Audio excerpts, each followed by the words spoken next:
Oh bonjour tout le monde, bonjour la France et bienvenue à Balado Ludique, un podcast entièrement dédié aux jeux, plus particulièrement aux jeux de table et aux jeux de société. Aujourd'hui, saison 2, épisode 8, on parle des jeux de ville. Je suis Simon et comme à l'habitude, je suis en compagnie du Tintin des jeux de table, reporter et grand explorateur, Jean-François. Salut Simon, ça va? Oh, salut JF, ça va bien? Dis-moi, ça va bien, mais dis-moi que tu vas pas garder cet accent-là tout le long de l'émission. Non, je vais essayer quand même de garder ça international, mais sans que ça soit trop français. En fait, bien entendu. Pourquoi donc tu prends cet accent, Simon? Oui, ben en fait, aujourd'hui, c'est un épisode bien spécial. On fait un épisode en collaboration avec un collègue français, donc créateur de contenu pour les jeux, c'est Ludo le gars, donc ludolegars.fr. C'est un blogueur depuis les années 2000, hein, ça fait 18 ans, et il a commencé son podcast pas mal en même temps que nous, en septembre dernier. Ça s'appelle Ludo le gars en vadrouille. Il fait ça dans sa voiture et il est déjà à 52 épisodes. Donc c'est assez cool. À peu près 10-15 minutes par épisode. C'est un gars qui connaît très très bien les jeux et qui crée du contenu là-dessus depuis, comme on l'a vu, plusieurs années. Donc on sait pas trop vraiment qu'est-ce que ça va faire comme épisode collaboratif. En gros, la seule chose qu'on a dit, c'est on a dit ok, telle date, on sort un épisode sur le même sujet. Et le sujet, c'était les jeux de ville. Donc, c'est assez embryonnaire et au niveau de prototype, ce concept de faire des épisodes communs.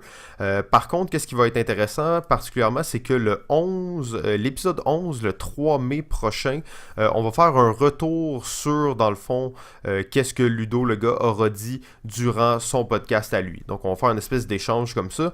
On va revenir sur le contenu qui a été dit. Alors, je vous invite fortement, là, après cet épisode-ci, à aller écouter sur son podcast à lui, donc ludolegars.fr. Ah ouais, ben, hey, productif, Ludo. C'est oui. 52 épisodes déjà qui a commencé en même temps que nous. Ouais, c'est ça. Ça paraît exactement. Ça paraît qu'il est en voiture. Là, nous, on est à pied, là, c'est un peu plus long. Fait que, ça fait ouais, effectivement. Et c'est ça, il écrit des articles de blog depuis 2000. Il en a écrit beaucoup, en fait. Il a dû en écrire à peu près 2000 articles. Donc, c'est assez impressionnant, là. Bon, ben on le salue et on va bientôt parler du cœur du sujet. Ben, comme d'habitude, on va faire une petite introduction de nos activités ludiques des dernières semaines. Oui, ben en fait, de mon côté, je dois admettre que mon docteur ne sera pas content. J'ai rechuté et je suis retourné sur le site Board Game Arena. Okay. Ouais. Board Game Arena, dans le fond, en fait, selon moi, c'est la meilleure plateforme en ligne sur laquelle on peut jouer à des jeux de société. Bon, on sait qu'il y a, le Tabletop Game sur Steam. Il y en a d'autres un peu aussi qui font compétition. Il y a quelques autres sites. Selon moi, Board Game Arena, c'est celui qui est le plus haut dans la liste. En plus, il y a énormément de jeux. Là. Dans les plus populaires, on retrouve Terra Mystica, Carcassonne, Race for the Galaxy, Puerto Rico, Stone Age, Season, Hanabi, Innovation, Takenoko, Tokaido, Lost City, et j'en passe. Là. Donc, il y en a énormément. Il y en a pour tous les goûts et il y en a pour toutes les durées aussi. Ouais, il faut dire aussi que Board Game Arena est un site où on va jouer à des jeux de société en ligne avec d'autres gens, mais c'est aussi un site qui gère toutes les règles, c'est-à-dire que l'interface est programmée pour que tu puisses pas faire n'importe quoi, mais que tu doives respecter les règles d'une certaine façon. Parce que quand on parle d'autres programmes, souvent, comme Board Game Simulator, je pense, ou... ouais, ben Tabletop ou Board Game Simulator, c'est un peu la même chose, ouais. Exact, ben c'est des jeux un peu... Oui, les jeux sont là, tu acceptes peut-être plus de jeux, mais il n'y a aucune règle d'implémenter, de programmer, donc c'est à nous de connaître les règles. Ben, évidemment, même sur Board Game Arena, tu es mieux de connaître les règles, mais dans le sens que... tu n'es pas guidé par le jeu. Là. Il donne le rulebook dans, dans le jeu, puis tu as à lire, puis c'est à toi à gérer, puis à bien respecter les règles. Ben, oui, c'est un très bon point en fait. Puis c'est une bonne façon souvent d'apprendre des jeux ou de vérifier est-ce que je joue bien les règles de certains jeux. Donc ça c'est assez cool. D'ailleurs, tu dis ça, c'est drôle parce que j'ai rechuté en fait à cause qu'ils ont rajouté tout récemment Innovation. sur Oh Board my Game god, Arena. Donc, vous c'est pas savez que... surprenant, là. Pour ça que ça fait euh, une semaine que tu me réponds pas, pis qu'on te voit plus nulle part, là. Je comprends maintenant. Ouais, c'est ça. C'est, tu sais, des jeux comme ça, hein, quand tu joues en ligne, c'est toujours un autre niveau. Tu peux jouer des parties très rapidement avec des joueurs de tous les niveaux, des joueurs qui sont très expérimentés. Et d'ailleurs, j'ai réalisé comme une ou deux petites règles de innovation que je n'ai jamais faites correctement. Donc après comme 100 parties d'innovation, il y a encore des choses à apprendre et des règles qui étaient, oh, peut-être que je le faisais pas exactement de la bonne façon. Mais oui, donc super jeu, super site, Board Game Arena. D'ailleurs, vous pouvez vous abonner, une version premium. C'est surtout pour les encourager parce que ça donne pas vraiment grands avantages d'être sur le site, C'est d'être gratuit, là, payant. c'est gratuit à la base. C'est pas Ah, obligé c'est totalement gratuit. Puis pour 3$ par mois, dans le fond, vous êtes premium. Vous avez accès à quelques jeux qui sont premium. Et maintenant, ils ont rajouté une espèce de compteur qui te fait attendre 15 secondes avant que tes parties commencent. Mais si t'es premium, dans le fond, t'attends pas le 15 secondes. Donc, c'est pas très grave. Moi, je paye premium, mais vraiment dans le but là, d'encourager le site parce que c'est une plateforme, ça fait quand même un bout qu'elle existe, mais elle continue de se développer. Il y a toujours des nouveaux jeux. Et faut dire, c'est comme pas open source, mais n'importe qui peut programmer un jeu pour ce site-là puis le soumettre tant que les droits d'auteur des jeux sont respectés. Donc, c'est assez intéressant aussi à ce niveau-là. C'est pour ça qu'il y a de plus en plus de jeux sur le site. Ouais, exactement. Ben écoute, c'est un site que j'ai aussi beaucoup fréquenté un peu dans le passé. Mais en effet, il y a comme quelques jeux que tu as mentionnés tantôt que je savais pas qui étaient rendus sur Board Game Arena. Là, je suis dû pour aller voir là, qu'est-ce qu'ils ont rajouté comme nouveau jeu. Là. Ah, absolument, ça vaut la peine. Ils en ont rajouté beaucoup. Et il faut dire qu'il y a aussi beaucoup de joueurs qui sont là. Donc c'est quand même intéressant. Souvent, on n'attend pas trop pour les parties. Ou ça peut être une bonne façon aussi de jouer entre amis à distance à certains jeux. Là. Ouais, exactement. La façon de faire des salles privées. Là. Ouais, exactement. OK, ben cool, excellent. De mon côté, j'ai une petite nouvelle. En fait, avant de vous parler du jeu que j'ai joué, ben, on a vu dans les dernières semaines une nouvelle compagnie se former au Québec qui s'appelle Luma Distribution. En fait, je dis une nouvelle compagnie, mais c'est pas vraiment une nouvelle compagnie parce que Luma est le nouveau nom que va se donner le Valet de cœur ou le Valet de distribution qui va être Ah, je comprends maintenant. leur nouvelle tête d'affiche, exactement, parce que, bon, avec Luma, ce qu'amène le Valet de cœur, ben, Valet de cœur était déjà bon, une boutique établie depuis longtemps sur Saint-Denis. Aussi un gros distributeur, un distributeur quand même assez important là, dans le milieu du jeu de société au Québec. Mais maintenant ouvre les portes pour une compagnie d'édition. Donc maintenant, on va avoir un nouvel Ah éditeur ouais. là, en jeu qui devrait être assez, bon, assez prolifique. Là, on s'entend que le Valet, c'est une compagnie qui n'est pas jeune et qui ont beaucoup d'expertise. Alors, bien hâte de voir ça. J'ai aussi compris que leur rebranding, c'était aussi un peu pour se mettre un petit peu plus à l'international parce qu'il faut dire que ben, le Valet de cœur, ça se traduit mal en anglais ou c'est pas nécessairement l'appellation qu'ils voulaient avoir à l'international. Donc, pour s'ouvrir un petit peu les portes, que ça soit plus évident comme nom, ben, de là, leur nouveau branding, là, Luma. Donc, c'est une petite nouvelle. Écoute, on va suivre ça. Ils n'ont pas encore annoncé du jeu qu'ils vont éditer. Je sais qu'ils vont peut-être être à la recherche, vont peut-être être aussi présents dans les différentes activités, regarder ce qui se fait au Québec. J'ai bien hâte de voir là, leur directive, leur direction et vers où Luma Édition va se diriger dans les prochaines années. Ouais, ben c'est super intéressant en fait. D'ailleurs, tu sais, je les avais vus au jeu de société Montréal pendant Montréal Joue. Ouais. Et ils étaient très présents. Ils ont un super beau branding en fait. C'est très, très 2018, très moderne, attrayant.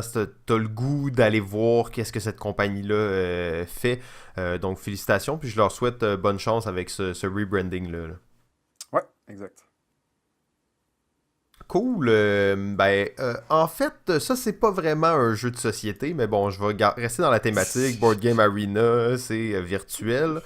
Euh, je suis un grand fan du jeu Jackbox. Jackbox Party, qui est des jeux, dans le fond, qu'on va jouer sur l'ordinateur, mais dans le fond, le mieux, c'est de le mettre sur une télé et tous les gens sont dans le salon avec leur téléphone cellulaire. Et dans le fond, on va interagir avec le jeu, dans le fond, avec nos téléphones et en suivant les directives qu'il y a à l'écran. Donc, c'est vraiment des jeux de party, des petits jeux. C'est le fun, ça marche super bien en famille, entre amis. Tu sais, ça reprend vraiment l'idée des jeux de party, mais avec la dimension de téléphone. Et en fait, Jackbox Party a sorti un 4e volume juste un peu avant les fêtes. Et là, j'ai eu la chance de l'explorer. Donc, chaque volume contient 5 jeux. Il y en avait déjà 3 que j'avais et que j'ai bien joué, mais j'étais toujours curieux de voir comment ils avaient poussé ça. Et là, dans le fond, ils ont vraiment réussi, je pense, avec leur 4e volume. Super intéressant. Dans le fond, il y a un des jeux en particulier, je ne vais pas parler de tous les jeux, là, mais il y a un des jeux en particulier qui ont poussé ça encore plus loin parce que tu vas jouer des... c'est un jeu de dating, dans le fond, de rencontre, mais tu joues des monstres, c'est comme Dracula ou un loup-garou ou une momie, tu sais. Mais tu vas dater avec les autres. Et comment ça marche? C'est que tu as une espèce de temps alloué où tu vas envoyer des messages textes. Mais là, quand je dis des messages textes, c'est à travers l'application Jackbox. Donc, t'envoies quand le jeu est lancé, tu as accès à tes messages textes, puis t'envoies des messages textes aux autres, c'est pas nécessairement à qui tu l'envoies. Et le but, c'est que 2 personnes se datent la même nuit, parce qu'on va jouer plusieurs nuits, puis à chaque nuit, t'as le droit d'envoyer des messages. Et là, tu t'envoies des messages aux gens pour essayer de les dater. Super drôle, il y a des belles twists dans le jeu. C'est des jeux qui sont assez bien construits. Il y a du gameplay, il y a quelque chose qui se passe, il y a une certaine stratégie si on veut à un certain point. Donc c'est super intéressant. La plupart de ces jeux dans le paquet 4 là, sont excellents. Là. Donc ça vaut la peine pour ceux qui s'intéressent à Jackbox Party. Ça, c'est le combien, là? Ils sont rendus à combien? Ça, c'est un nouveau là, que tu as essayé. Là. Ouais, ça c'est le 4e en fait. Le quatrième, ok, parfait. Ouais, exact. Donc ça veut dire que là, on est rendu avec 20 jeux. C'est sûr que tu vois dans celui-là, le 4e, il y a un jeu qui c'est Fibbage, mais c'est Fibbage 3. Fait que c'est le 3e Fibbage. Là. Fait que c'est pas nécessairement toujours des jeux originaux, en fait. Je dirais à chaque volume qui sort, il y a à peu près 4 nouveaux jeux, puis un remake d'un ancien jeu ou une réactualisation. Là. Ok. Donc super cool, il y a des jeux de dessin, c'est beaucoup des jeux d'humour, là. C'est vraiment le style party game. Là. Donc on va jouer à ça, tout le monde va rire, ça va être un peu fou, ça va être un peu... c'est vraiment intéressant. Puis toi, tu les as toutes essayées, les 4? Ouais, absolument. Je les ai tous essayés les 4, je les ai tous sur Steam.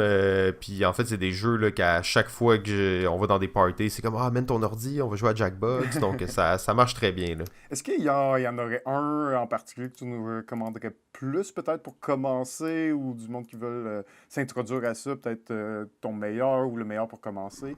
T'avais-tu une idée sur ça? Je dirais en fait le 3 ou le 4, selon moi, sont les plus intéressants. Le 3 pour moi, ça reste un classique. Tous les jeux dedans sont comme vraiment très forts, très solides. Par contre, le 4 a des jeux qui sont particulièrement intéressants, dont celui là, où les gens vont se dater en s'envoyant des messages textes. Ça, c'est une belle innovation qu'il n'y avait pas nécessairement dans les autres jeux. Mais le 3, c'est vraiment une valeur sûre. Tous les jeux dedans sont bons. Il y en a un peu pour tous les goûts. Donc, Jackbox Party, c'est disponible sur Steam. Puis, en fait, ça ne demande pas d'application pour jouer. Ben oui, l'application sur l'ordi, mais les gens sur leur téléphone, en fait, ils vont juste dans Chrome là, ou dans n'importe quel navigateur. Ouais. Et ils se pointent à une adresse. Il n'y a pas de rien qui se download, pas d'application. Ça marche sur Android, sur iPhone. Donc, c'est vraiment, là, au niveau de l'utilisabilité, c'est top. Là. Quand ta mère peut jouer en 2 secondes puis se connecter, tu te dis ok, c'est facile. Excellent. Bon, hey, je joue à un jeu. Ouais. Ouh, c'est quoi? C'est-tu le jeu dont tout le monde parle puis le jeu que tout le monde veut jouer? Ouais, exactement, parce qu'il vient d'être livré finalement après plus d'1 an d'attente, l'espèce de gros monstre qu'est le jeu Rising Sun. Rising Sun étant le nouveau jeu de l'auteur Eric Lang, plus connu pour avoir fait Blood Rage ou The Godfather. C'est évidemment un jeu de la compagnie Cole Mini or Not de Simon. Et c'est un jeu on s'entend avec énormément de miniatures et pas des petites miniatures. On s'entend, c'est une quantité assez phénoménale de figurines dans le jeu. Écoute, le jeu... il vient d'être... il commence à être shippé, les gens commencent à y jouer, on commence à voir ça passer sur les réseaux sociaux. Mais tu sais, moi là, Simon, là, il y a quelque chose dans la vie, je me dis, tu sais, les jeux que j'aime pas, là, j'aime mieux pas en parler. Il y a l'exception de Gloomhaven, évidemment, qui est une aberration que... Allez voter contre! On va déloger Gloomhaven du numéro 1 sur BGG. Bon, il y a des exceptions à tout, mais Rising Sun, c'est un jeu que j'ai particulièrement détesté. Et donc, yes! je ne vais pas en parler plus que ça. Essayez-le. aimez-le pas, je m'en fous. C'est pas un jeu que j'ai rejoué, c'était absolument terrible mon expérience. Je pense que c'est un jeu qui les gens vont aimer encore une fois comme Gloomhaven parce qu'ils ont payé 300$ pour, puis clairement, il faut que tu aimes ça. Mais ça va être tout. Je vais pas m'embourber plus là-dedans parce qu'on va avoir beaucoup d'hate. On va avoir beaucoup d'hate. Il y a des gros fervents amateurs de Rising Sun et je vais pas me lancer dans plus de détails là, à ce niveau-là. Non, mais là, il est trop tard, là. Je veux dire, t'as déjà dit que c'était terrible, puis que Ouais. les gens y avaient wasté 300$ là-dedans, Ah, puis ouais, exact. qu'il Mais tu fallait sais, être un genre de... Oups, il y a ok, une oui. différence entre ne pas aimer un jeu et trouver que le jeu est mauvais. Je pense pas que le jeu est mauvais, c'est juste que moi j'ai détesté ça. Puis Ok. ça Et va. est-ce que je peux quand même te poser 2-3 questions parce que je suis Pas curieux tant, non? moi-même, hein, tu sais. Donc, est-ce qu'il y a un aspect de confrontation qui est fort dans le jeu ou... Ah, ben c'est que ça. Hein. Ok, bon, ben, fait que déjà, tu sais, je sais pas, là, de l'ensemble du jeu, j'ai vu des gens y jouer, le jeu, il a l'air magnifique, Ouais. aussi beau, même encore bien plus beau que Blood Rage, selon moi. Ben, on est Euh, vraiment dans une genre de continuité de Blood Rage. On sent qu'il y a un peu là, les mêmes mécaniques de contrôle de territoire, mais en même temps très en mouvance, dans le sens qu'on n'est pas fixe sur nos territoires. Notre but, ça va être vraiment un peu d'aller se déplacer puis de bouger d'un territoire à l'autre. Fait que oui, on est pas mal dans cette continuité-là, mais là, il a poussé le concept à l'extrême. C'est un chaos de combos et attaques absolument incroyable. C'est ça. Ok, désolé pour tous ceux qui ont kickstarté Rising Sun pis qui l'ont pas encore reçu. Dommage. Mais bon, hein, il y a des gens qui aiment ça, des mauvais jeux. C'est ça Non, que tu nous mais dis comme dans je le dis, c'est fond, pas un là. mauvais jeu. C'est Oh. juste vraiment pas mon style. Ça pousse la confrontation à un autre niveau, puis le jeu est quand même assez long là, aussi. Là. Ouais, j'ai vu une partie qui durait autour de comme 3 heures à peu près, là, donc c'est quand même assez long là, Ben, pour un jeu c'est sûr, qui est pas bon. Là. c'est sûr, comme première expérience, si je jouais à 6 joueurs, ça a duré 5 heures, donc c'était pas vraiment acceptable. Ouh, ok, ouais, ok, c'est quand même assez sérieux. Donc, gros jeu Rising Sun, précommandez votre extension dès maintenant sur Kickstarter. Ben, je pense que ça fait le tour de notre segment d'actualité. Je pense qu'on peut y aller sans plus tarder là, pour un segment qu'on aime tous, la chronique du chef.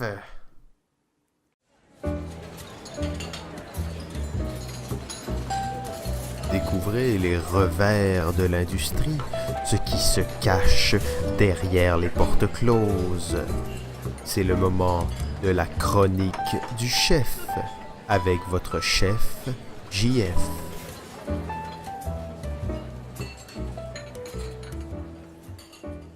Alors, aujourd'hui, à la chronique du chef, je vous parle d'un événement qui s'est déroulé approximativement il y a 2 ans. Et c'est un événement assez marquant, assez important dans le milieu du jeu de société au Québec. Et c'est évidemment l'achat de la compagnie Philosophia par la géante compagnie Asmodée. Donc, après 2 ans comme ça, on a pu voir là, les changements. Comment ça a influencé le milieu? C'est quoi les modifications à l'industrie du jeu de société au Québec? Est-ce que Asmodée a eu un impact si grand? Donc, c'est un petit peu ça que je voulais peut-être faire un topo, parler un petit peu et regarder qu'est-ce qui s'est passé. Pour ce faire, je vais commencer par une brève description des deux compagnies pour bien comprendre qu'est-ce que ça a impliqué cet achat-là. Philosophia n'était pas une petite compagnie à l'époque. En fait, c'était probablement une des plus grosses compagnies de jeux au Québec. Donc, on va commencer tout de suite avec une petite description de Philosophia qui a été cofondée par Martin Tremblay et Sophie Gravel en 2002. Ils se positionnent d'abord comme étant des distributeurs et distribuent de nombreux jeux étrangers comme des jeux allemands, français, américains, même belges. En 2006, sentant le besoin de traduire des jeux étrangers en langue française, Philo se lance dans l'édition et permet de mettre la main, entre autres, sur les droits d'édition et de distribution en langue française du jeu Les Colons de Catane, parce que oui, ça s'appelait encore Les Colons de Catane à l'époque.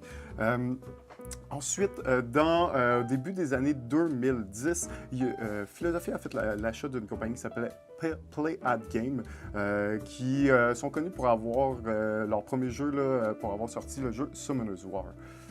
Ensuite, par la suite, en 2011, Philosophia achète la compagnie d'édition américaine Z-Man Game, qui était quand même une grosse compagnie d'édition à l'époque, et restructure l'entreprise sous le nom de F2Z, donc Philo 2 Z-Man Entertainment. Ça, c'est en 2011. Ils utilisent alors Z-Man comme leur compagnie de développement et d'édition de jeux et éditent des jeux en anglais qu'ils pourront alors traduire et distribuer dans leur réseau au Québec et dans la francophonie. Ils utilisent pour surtout, aussi F2Z était très présent aux États-Unis et la portion philo s'occupait plus du Québec et du Canada. En 2013, F2Z s'installe à Rigaud et un petit peu à l'extérieur de Montréal et en fait sont restés là jusqu'à leur rachat. La compagnie connaît alors un très grand succès avec certains jeux d'édition Z-Man, comme évidemment le célèbre Pandémie Legacy Season 1, Terra Mystica, Robinson Crusoe, Caverna, Le Voyage de Marco Polo. Ensuite, en 2015, Philo crée un studio de développement de jeux appelé Pretzel Game, qui a comme orientation de créer des jeux avec des composantes en bois. On a vu sortir là, dans cette vague-là le jeu Flick 'em Up et le jeu Junk Art, donc des jeux vraiment axés là, sur les composantes en bois. En 2016, finalement, l'expérience, l'aventure se termine pour F2Z. F2Z se fait acheter par Asmodée.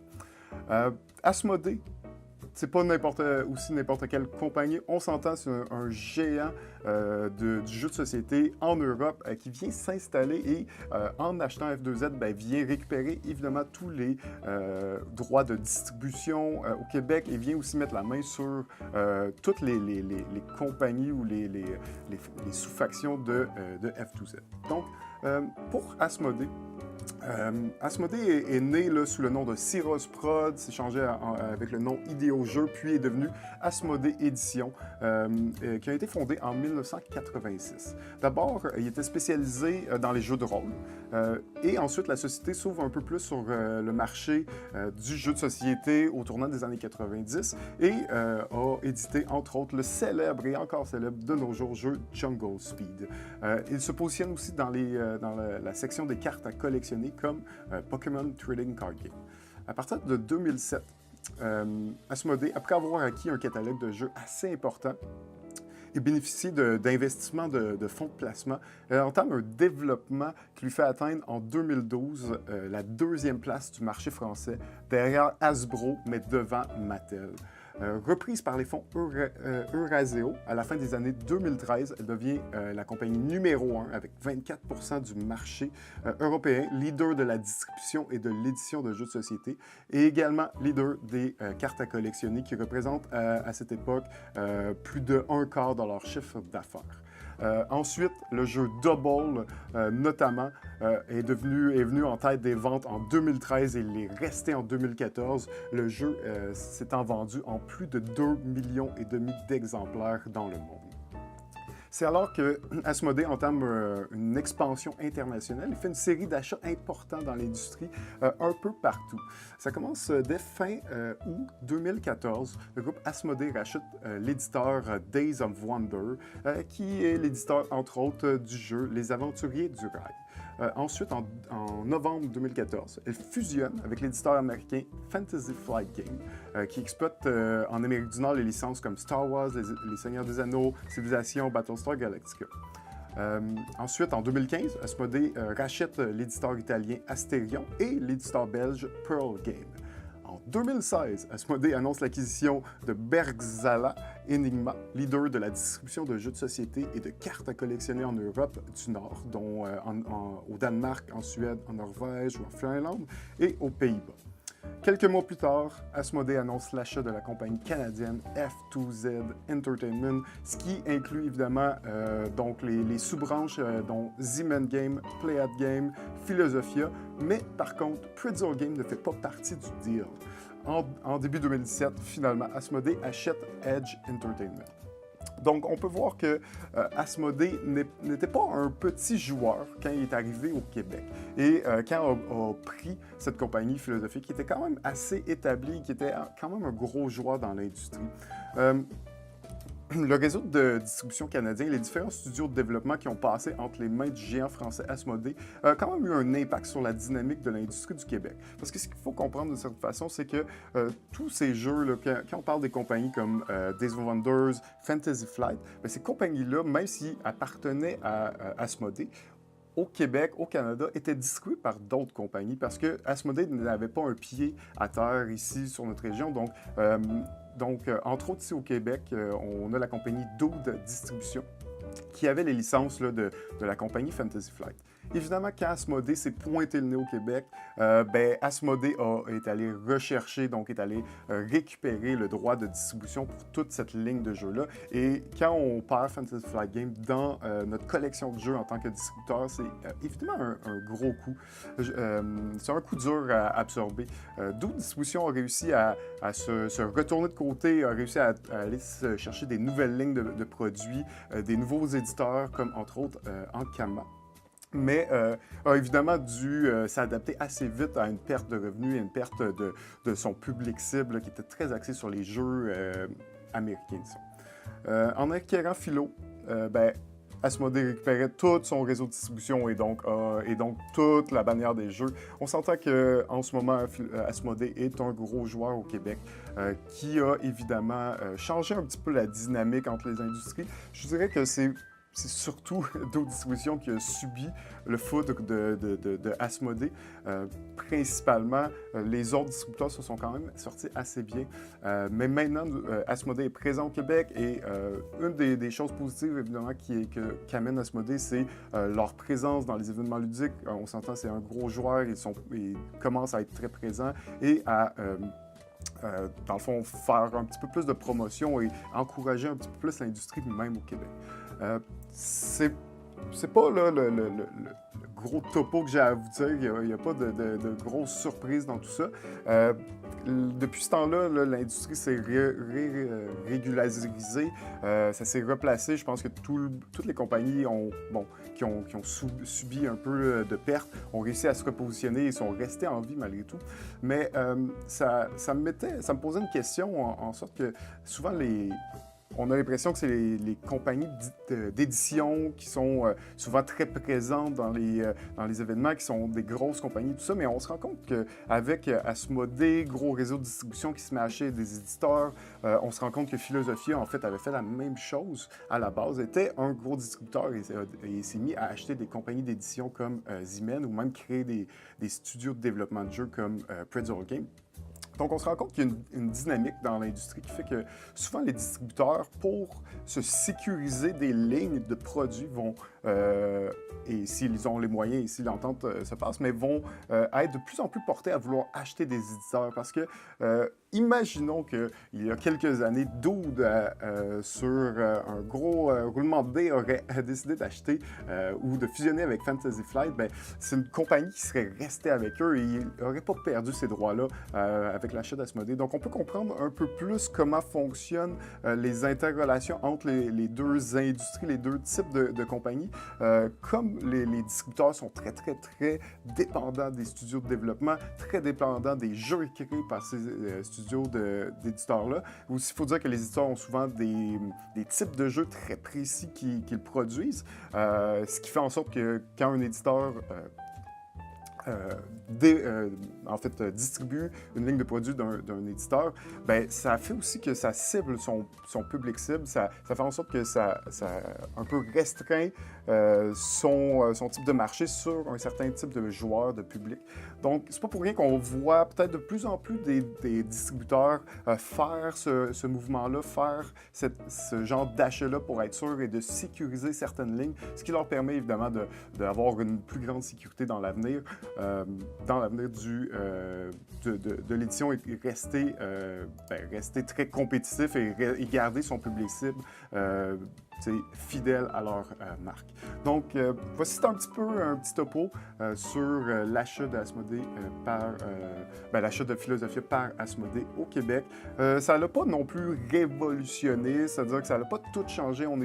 Toutes les compagnies n'ont pas dû se réorienter par rapport à ça, mais faut quand même mentionner que c'est un gros morceau, là, c'est un gros joueur Asmodée, puis c'est sûr que les compagnies commencent à un petit peu faire attention et à essayer de se positionner là, pour pouvoir rester compétitif par rapport à Asmodée.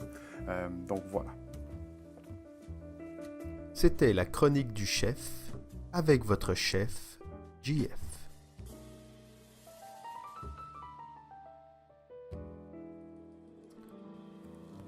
Waouh! Waouh! C'est toujours intéressant, ces chroniques-là, j'adore ça. Et tout le long, je pouvais juste pas m'empêcher de penser, encore une fois, c'est les distributeurs qui sont méchants, qui viennent voler l'argent des éditeurs, puis des boutiques, des commerçants, puis tout ça. Donc, ouais, les distributeurs, c'est des très grosses machines, c'est vrai dans toutes les industries. Puis tu sais, ça me rappelle, mettons, Walmart, Costco, tous ces gens-là, c'était des distributeurs qui ont tout simplement décidé d'ouvrir leurs entrepôts à un certain point et donc de bypasser... de bypasser les commerçants. Ouais. Et quand on compare ça un peu avec Amazon, ben Amazon, c'est un distributeur maintenant qui commence à fabriquer ses propres produits. Okay. Donc, on s'en tire pas, hein, les distributeurs sont ramifiés partout. Ouais, mais tu sais, dans le monde du jeu de société, je te dirais que dans les trois, tu sais, quand tu parles des trois gros intervenants, l'éditeur, le distributeur puis la boutique, c'est très souvent le distributeur qui se prenait la plus petite cote. De la plus petite marge de profit sur chacun des jeux, c'était vraiment eux qui étaient les plus faibles à ce niveau-là. Donc, clairement, pour eux, en allant chercher un éditeur, en se mettant un éditeur dans la poche, ben, en plus de leur garantir une ligne de produits, ben, tu vas chercher les profits que va générer la compagnie d'édition. Puis pour un éditeur, ben, d'avoir un distributeur fixe, c'est le fun aussi parce que déjà, il y a une relation d'affaires qui est créée, qui est faite. Tu n'as pas à faire ce démarchage-là, à aller vendre ton jeu à des distributeurs, puis tu n'as pas à t'en trouver. Puis la relation entre un éditeur et un distributeur qui travaille dans la même compagnie, ben, elle est fun parce qu'il y a cet échange qui se fait, qui est beaucoup plus fidèle à la réalité du marché. Et le distributeur peut tout de suite enligner, aider l'éditeur peut aider le distributeur. Donc, tu sais, je vois pas ça comme une mauvaise chose, mais c'est sûr que ça change un petit peu le modèle classique très établi depuis plusieurs années d'un éditeur, d'un distributeur et d'une boutique. Donc oui, clairement, surtout, tu parlais d'Amazon, tout ça, ben oui, avec les technologies modernes, avec l'Internet, oui, les fonctionnements de l'industrie sont peut-être en évolution ou en train de changer légèrement. Là. Soyez prudents avec les distributeurs. C'est pas ça que je dis souvent. Non, ben non. Soyez prudents. Checkez en dessous de votre lit chaque soir, y a-t-il un distributeur ici? Barrez vos portes, le distributeur s'en vient vous chercher. Donc, on est prêt pour entamer cet épisode sur les jeux de ville. Ouais. C'est une belle thématique, en tout cas, moi, je veux dire que c'est une belle thématique. On adore cette thématique de jeux de ville, là. Je pense que dans les thématiques, c'est bizarre parce qu'on a fait... Oh non, on l'a pas fait encore et j'ai failli divulgacher le futur. Mais on a un épisode sur les thématiques qui va arriver, puis d'après moi, les jeux de ville vont se retrouver assez haut.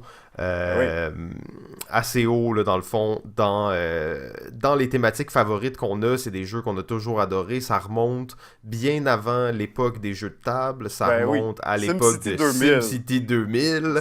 Et qui a été enchaîné par toutes les SimCity suivants et par toutes les RTS de ce monde et par City Skyline qui a ravivé la flamme, par Roller Coaster Tycoon qui a été fait vraiment partie de notre vie. Ouais, c'est ça. SimCity 2000, ouais, malheureusement, la suite des SimCity n'était pas terrible, mais je me rappelle encore que c'est, je pense, mon premier jeu vidéo acheté dans une boutique. J'ai ramené la boîte, t'ouvres la boîte, il n'y a rien dedans à part une immense boîte, t'ouvres la boîte, il n'y a rien dedans à part un DVD. Genre, c'était un peu une drôle d'époque à ce moment-là d'acheter des jeux vidéo. Oui, absolument, c'est vrai. Mais les jeux de ville, ça a toujours fait partie de nous. On était supposé avoir un débat aujourd'hui là, sur est-ce que les jeux de ville, c'est une thématique ou une mécanique. Et c'est difficile vraiment à à savoir, parce qu'il y a des jeux, clairement, que c'est la thématique, mais il y a d'autres jeux que, mettons, on pense à Roller Coaster Tycoon, là, tu sais, puis c'est clairement pas un jeu de table, mais je trouve que c'est quand même un C'est pas un bon jeu de ville non exemple. plus, là. Mais non, sauf que c'est clairement dans les archétypes d'un jeu de ville, ça a les mêmes mécaniques qu'un jeu de ville, ça a le même feeling de construction et de gestion d'une ville, en fait, d'une ville. Oui, mais c'est pas un jeu de ville malgré tout, c'est un jeu de construction. On aurait pu faire une émission sur les jeux de construction, mais c'est pas ça qu'on fait, là. Ouais, mais tu sais, au début on avait dit on va faire un épisode sur les jeux de construction de ville, mais ça sonnait pas bien, fait qu'on a dit juste les jeux de ville, mais je retiens quand même jeux de construction de Ouais. ville, entre Parce parenthèses. qu'on va pas juste parler de jeux de ville, là, en réalité. Non, puis en plus, tu sais, je veux pas te mettre dans l'eau chaude, mais je sais que dans ton top 5, il y a des jeux que c'est pas des villes. Donc, est-ce que vraiment Non. c'est une thématique ou une mécanique? C'est dur à dire. Pour certains jeux, c'est clair, mais pour cette grande catégorie de jeux, c'est un peu un mix des deux. Ouais, mais construire... Ouais, ok, on en reparlera tantôt. Ouais, t'as vu, hein, t'as regardé ton top 5, Ouais, puis là, tu t'es dit, ouais, je Je sais, là, n'ai ça... aucun argument contre ce jeu. Oh, j'en ai plein, je vais juste attendre tantôt, là. Je sais exactement Ok, ce que tu vas ok. me reprocher. Sinon, ben, on peut pas parler de jeux de ville sans bien entendu parler de Monopoly, qui est probablement le jeu de ville le plus emblématique, malheureusement. Là, c'est peut-être pas pour les bonnes raisons, mais Monopoly est un jeu de ville. Je sais qu'habituellement, on fait un genre de petit segment historique. Là, j'ai même pas la date du Monopoly, mais ça nous dit un peu que déjà l'idée de construire une ville est là Ouais, depuis longtemps dans les jeux. Là. ouais, absolument, absolument. Ben oui, on peut commencer tout de suite, là. Je pense que c'est pas nécessaire de parler plus que ça du Monopoly, hein, on s'entend. Sans plus tarder, tu veux commencer ou tu veux que je commence? Vas-y. Ok, ben en fait, je vais commencer par un jeu justement qui est un jeu de ville, mais limite, en fait, il s'agit du jeu Lords of Vegas. Lords of Vegas, sorti en 2010 de Jay Ernest et Mike Selinker. Lord of Vegas, c'est quoi? C'est un jeu dans lequel on va construire des casinos sur la strip à Las Vegas dans les années dans les années 30. Donc au moment où Las Vegas n'est réellement qu'une rue, on va construire les casinos, essayer d'avoir les plus gros casinos possibles, essayer de développer son empire du vice à travers Las Vegas. Super bon jeu, super excitant. Un jeu où tous les échanges sont permis légalement, dans les règles, sans Ah, boy. tricherie. T'es sûr de Et ça, là? absolument sûr, c'est marqué en T'es gros, en sûr que gras, non, même, là. ouais, puis même qu'il y a une règle dans laquelle tu peux aller parier dans les casinos de l'autre, et l'autre peut pas refuser vraiment, il peut prendre des assurances pour essayer de se backer, mais il peut pas refuser si tu te pointes dans un gros casino puis tu paries tout ton cash, le gars il a pas le choix de te laisser parier. Donc, super jeu, belle dynamique, pas très long non plus. On parle d'à peu près 1h20 ou si les gens sont intenses sur les échanges, ça peut s'étirer un petit peu. Mais habituellement, c'est quand même un jeu qui se joue assez rapidement et tu as vraiment l'impression de construire quelque chose parce qu'au début, il n'y a rien. Et ben, avec le temps, dans le fond, là, tu commences vraiment à construire des casinos. Tes casinos grossissent. Donc, super excitant comme jeu. Là. Excellent. Ben moi, je vais vous parler d'un classique, puis c'est difficile de pas dire que c'est un jeu de construction de ville, parce que le jeu s'appelle Suburbia. Suburbia. Donc, dans lequel chacun de nous, nous allons construire notre petite ville à l'aide de tuiles. Il va y avoir une mécanique de marché dans lequel à chaque tour, on va pouvoir aller acheter des nouvelles tuiles du marché pour les positionner sur notre plateau personnel. Dans le jeu, il va y avoir différents types de tuiles. Donc, des tuiles jaunes qui sont plus liées à l'industriel, des tuiles vertes qui sont plus liées au résidentiel, des tuiles bleues qui sont plus liées au commercial et des tuiles grises qui sont plus liées au service public. Euh, donc, c'est vraiment un jeu bon, de combo, bon, gros jeu de stratégie de ville, mais chaque tuile est un peu différente, va nous ramener de la population, va nous ramener du revenu, va nous ramener de la satisfaction ou pas de notre ville. Et je trouve qu'il y a une mécanique super intéressante dans le jeu parce que comment ça se passe, c'est qu'à chaque fois, donc tu peux augmenter ton revenu de ta ville, mais à chaque fois qu'il va y avoir plus de monde qui va se pointer dans ta ville. Donc, plus tu mets de tuiles un peu résidentielles qui attirent les gens, bien, à chaque fois, ton revenu et ta prestance va diminuer. Donc, à chaque fois que tu vas dépasser une petite ligne là, sur le plateau de jeu, ça va te dire, ben, ça va te demander de descendre tes statistiques au niveau de la satisfaction et de ton revenu. Et je trouve que c'est une mécanique qui est simple, mais qui met bien de l'avant qu'est-ce qu'une ville. Donc, gérer une ville, on veut, tu sais, croître, on veut augmenter notre ville, les services publics, tout ça. Mais plus il y a de monde, plus ça nous prend des choses pour que notre monde soit satisfait. Donc, vraiment une belle mécanique. C'est assez simple. C'est quand même un jeu où tu as beaucoup à observer ce qui se passe parce que tu vas placer une tuile, ça va te dire, ben là, tu fais 2 d'argent pour chaque tuile jaune alentour. Là, celle-là, tu vas te faire 2 d'argent pour chaque aéroport de tous les joueurs dans toutes les villes. Donc, il y a quand même beaucoup d'analyse à faire pour savoir quelle est les bonnes tuiles, mais c'est vraiment quand même un beau jeu thématique qui représente bien, malgré tout, qu'est-ce qu'un jeu de ville. Donc ça, c'est le jeu Suburbia. Oui, c'est un jeu malheureusement que j'ai eu la chance de jouer seulement une fois et je tombe très rarement dessus, mais je crois que ça a le potentiel d'être vraiment dans la bonne catégorie des jeux de ville, là. Un bel équilibre entre la thématique et la mécanique. Ouais, exact. Puis c'est probablement un des jeux qui, tu sais, qui respecte le plus notre thématique qu'on va parler aujourd'hui. Là, il y en a d'autres, mais c'est un assez flagrant, assez marquant que c'est pas un jeu de rien d'autre qu'un jeu de construction de ville. Ouais, exact, ça rentre dans toutes les catégories pour l'épisode. Donc, ben c'était ça, balado ludique. À la OK, semaine bye. prochaine. De mon côté, je vais parler du petit jeu de crayon et de dés Doodle City. OK? Doodle City, dans le fond, c'est quoi? C'est un jeu sur le... Chaque joueur va avoir un petit bout, pas un petit bout de papier, là, mais dans le fond, une feuille de papier sur laquelle il va avoir une ville d'imprimé avec des chemins puis des espèces de routes déjà construites. Et à l'aide des dés, on va...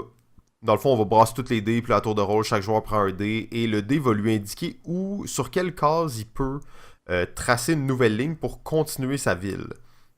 C'est super intéressant comme jeu en fait parce que tu vas justement, tu as plusieurs stratégies différentes. Est-ce que je vais construire des habitations? Est-ce que je vais construire des routes pour mes taxis? Est-ce que je vais construire des industries? Donc il y a un peu de tout dans ce jeu-là. C'est quand même un tout petit jeu, là, on s'entend. C'est pas le jeu le plus évolué si on veut. Mais moi j'ai adoré ce jeu-là. D'ailleurs, on a joué quand même plusieurs parties ensemble. Ouais, Surtout absolument. la première fois qu'on l'a découvert, on Ouais, a même absolument. manqué le dîner, si je me rappelle bien. On était dans une convention de jeu, puis on a juste commencé à jouer à Doodle City, puis là, on a dit, OK, on va-tu manger, puis finalement, le dîner était passé, malheureusement.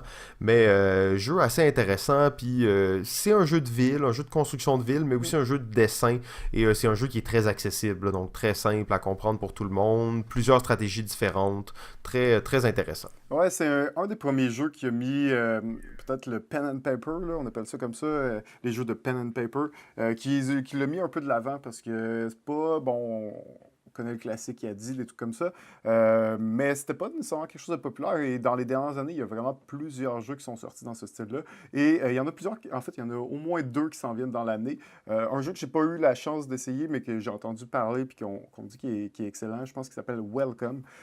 Donc, on va revenir avec plus de sujets, de détails à ce niveau-là, mais vraiment intéressant de voir comment cette mécanique de pen and paper, qui est super simple, peut devenir peut-être un petit peu plus gamer, un petit peu plus complexe et avec un petit peu plus de profondeur, mais Doodle City reste encore un excellent classique. Oui, absolument. Alors, je vais vous parler d'un autre jeu, un jeu que j'ai joué beaucoup d'ailleurs sur le site Board Game Arena.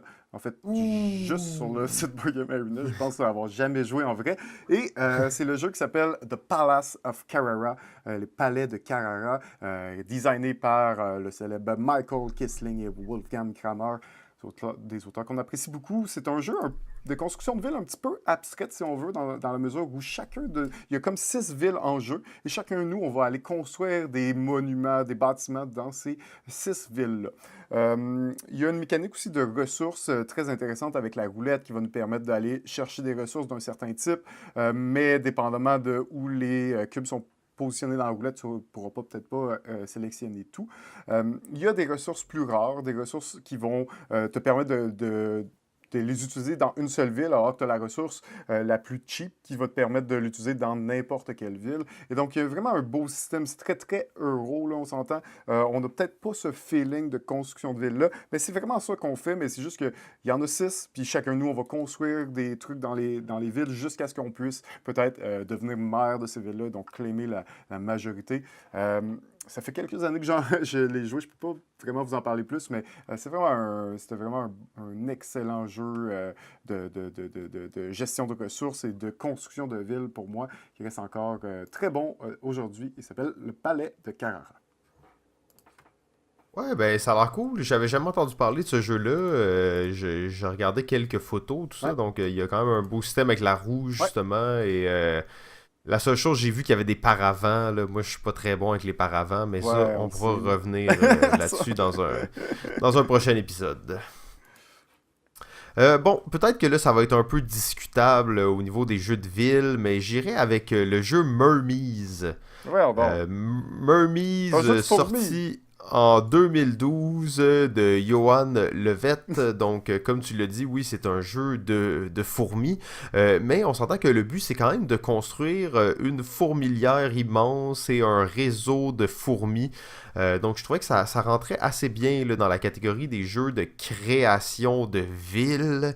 Ville entre guillemets, bien entendu. Donc, tu vas créer des routes, tu vas avoir des emplacements que tu vas t'emparer. Donc, c'est quand même très cool comme jeu. On n'a pas souvent la chance d'en parler, donc je me disais, même si c'est un petit peu hors sujet, c'est quand même intéressant comme jeu. Puis très difficile hein, comme jeu. Très, très, comme on dit ici, très tight. Ouais, oh, ouais, absolument, absolument. Bon, ben, tant qu'à parler du sujet qui n'a pas rapport, moi aussi, je vais faire ça. Hein? Whoops. Vegas Showdown. Un jeu de... Ah non, mais ça, c'est parfait, là. Ça a Ouais, je tellement sais, rapport, là. je sais. Mais c'est un jeu de 2005, quand même un jeu difficile d'accès, disons, plus vraiment distribué de nos jours, mais quand même, ce qui est le fun dans Vegas Showdown, c'est que, ben, de un, c'est un système d'enchères qui est très simple, très structuré, qu'on s'embourbe pas là, dans la surenchère, qui est très contrôlé. Puis en gros, ben, c'est un jeu de construction de casino. Nous allons construire notre casino, nous allons essayer d'amener le plus de personnes dans notre casino en même temps que le plus de prestige. Et à chaque tour, nous allons faire un nombre d'argent égal à notre valeur la plus basse. Donc, si j'ai 3 d'argent, si j'ai 3 de personnes qui viennent, puis 6 de prestige, ben, ça va être 3 que je vais faire. Donc, il y a toujours ce principe de vouloir augmenter les deux en même temps. Un petit système d'enchères super simple mais efficace. C'est un jeu que je ne trouve pas particulièrement beau, mais que je trouve particulièrement intéressant et qui, oui, absolument a ce feeling-là de jeu de construction. Tu vas aller acheter des tuiles, les tuiles sont différentes formes, des portes à matcher avec d'autres portes, évidemment. Il y a quelques petites règles de placement pour s'assurer d'avoir un casino bien imbriqué, puis pouvoir permettre à notre public de traverser le casino. Donc, super simple. Pour moi, c'est un excellent jeu d'enchères qu'on n'entend plus vraiment parler, qu'on parle plus beaucoup de nos jours.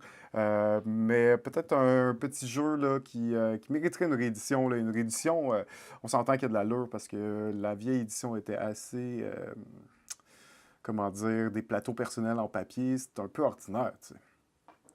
Ouais, ben c'était une autre époque, hein, faut dire, c'est un jeu, on pourrait dire, mettons, un peu cheap, mais tu sais, il coûtait comme 30$ à l'époque, c'était quand même, il y avait beaucoup de matériel, mais le matériel n'était pas nécessairement de très belle qualité, Ouais, disons, là. exact.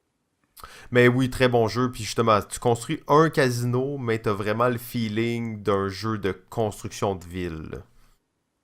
Ouais, quand même, là, tu sais, ça fit quand même pas pire. Oh, le prochain jeu est un classique et un jeu qui ne peut pas un jeu de ville parce que son nom est le nom d'une ville. C'est le jeu Québec. Mhm. Le jeu Québec, sorti en 2011 de Philippe Baudouin et Pierre Poisson-Marquis. C'est un jeu dans lequel on va construire la ville de Québec à travers 400 ans d'histoire. On a déjà parlé de ce jeu-là. Moi, je considère que c'est un des jeux les plus sous-estimés. dans le genre, là, mettons, jeu euro, placement de tuiles, worker, tout ça. C'est un jeu spécial, hein. C'est un jeu qui c'est vraiment difficile de définir quel genre de jeu C'est un c'est. jeu de cascade, man. Tu fais des cascades. Un jeu de cascade, c'est. Et en plus, c'est rare les jeux de cascade, il y en a pas beaucoup. J'en ai vu J'en 2 sur connais pas, non. BGG. Ok. Non, c'est ça, exact. Non, j'en ai pas vu 2 sur BGG, j'ai pas regardé, mais c'est vrai que c'est un jeu de cascade, mais c'est réellement un jeu de construction de ville. Faut dire que ces deux gars-là, les deux créateurs, c'est des passionnés de jeu, mais aussi des historiens de profession. Donc il y a beaucoup de détails qui est mis sur les 400 ans de la création de la ville de Québec, comme c'était quoi les bâtiments qui se faisaient à telle année, c'était quoi les domaines les plus dominants, donc la religion, la culture, la politique, donc à travers les années, les siècles en fait. Super intéressant comme jeu, là, on en a déjà parlé plusieurs fois, mais je trouvais bien de le mentionner parce que c'est vraiment un jeu de ville. Ouais, absolument.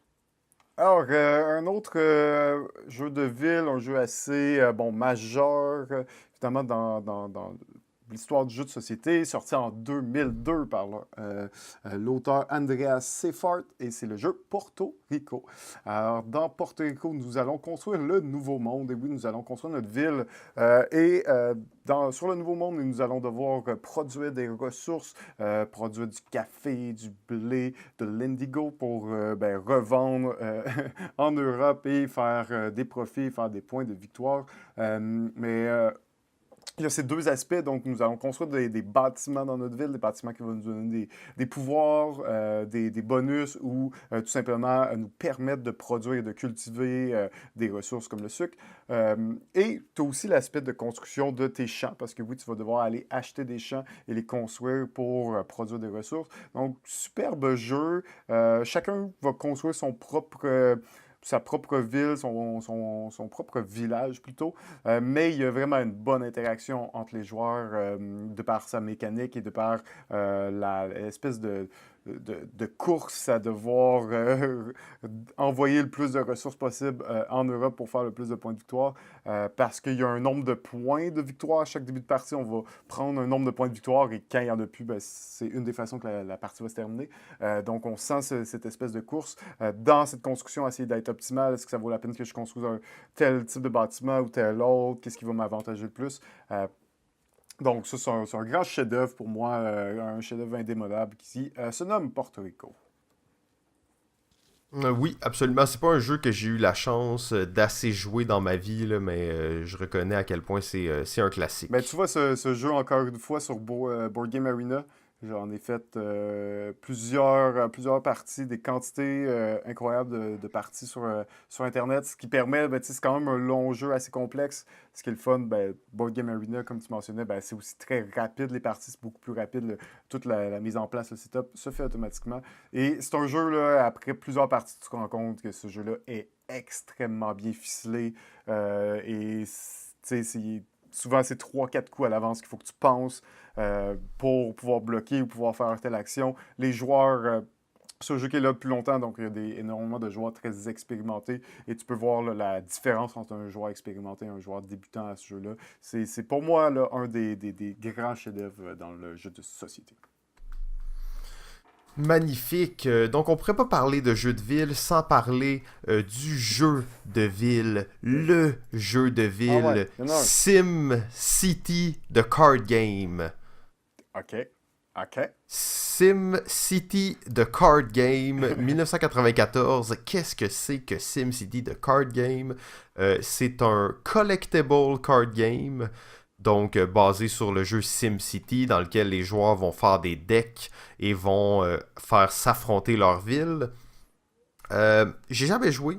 J'ai plusieurs starter decks chez moi, en fait, que j'avais trouvé à un certain moment dans ma vie. J'ai essayé de lire les règles plusieurs fois, c'est extrêmement corsé. En 1994, Collectible Card Game de SimCity, on peut imaginer que c'est pas nécessairement le truc le plus testé. Juste pour vous donner une idée, là, les cartes, c'est des photos qu'il y a dessus. Ouais, Donc ça, c'est assez concrètement, rare de qu'on vrais voit ça. bâtiments, là. De vrais bâtiments, mais tu vois, mettons, il y a une carte, c'est comme les membres du conseil de ville, puis là, c'est genre une femme des années 90 avec une permanente, ou genre un gars avec un gros téléphone cellulaire, tu sais. Donc, c'est quand même assez drôle.